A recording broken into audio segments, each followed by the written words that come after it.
the bank of now.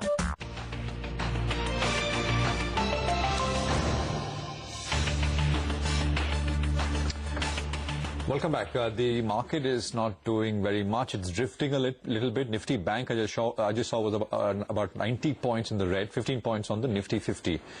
Let's talk about a big conversation now. The era of high growth rates in the IT industry may possibly be over. That's the word coming in from Genpact's president and CEO, Tyagarajan. CNBC TV 18's Ronojoy Banerjee caught up with him on the changing landscape of the IT sector. Here is an excerpt of that exclusive conversation.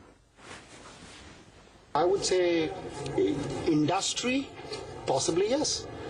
And I'm talking about the industry because the amount of work potentially continues to reduce, the value of work goes up, and there is a reshaping of the total amount of work that any company needs to do.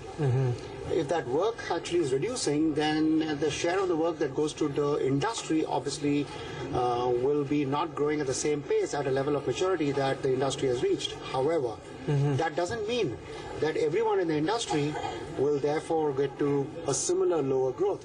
I think the winners and the losers in this journey is going to get segregated out.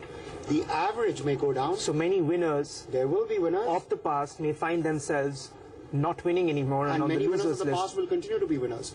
So if you have 20 people who are winning earlier and the industry growth rate was, let's say, 18%, 17%, the industry growth rate may actually come down to 11, 12%, and you'll have, amongst those 20, you'll have 5 who will continue to be great winners, and you may have 10 who are average, and you have 5 who are actually completely losing out.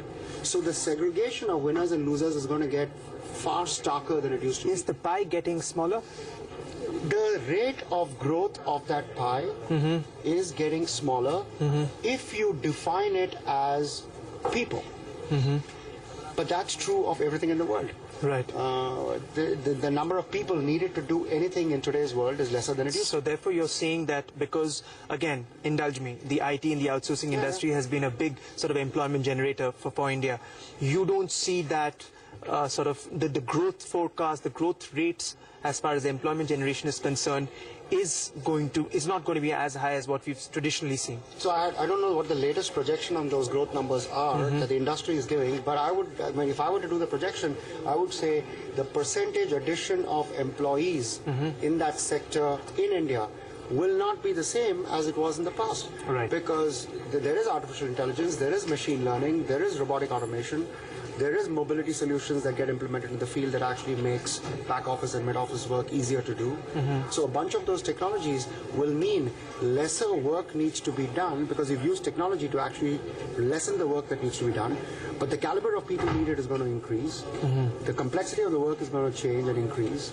The infiltration of analytics and technology is going to increase. So all of that is good stuff.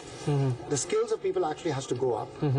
All of that is good news. If the expectation is that if the industry was adding 20% extra employment every year, I don't think that should be the expectation. Because in the last financial year, talking about numbers and data, NASSCOM said that the industry hired 13% less than what it did in the previous financial year. Still, it's not as apocalyptic as some may sort of lead us to believe. But you are saying going forward, the employment growth generation numbers will be on the lower side than what we've seen in the past. Absolutely. Employment growth generation numbers, but remember, it is still employment growth generation. Yeah. And that's better than many other economies in the world where, you're talking about reduction in employment.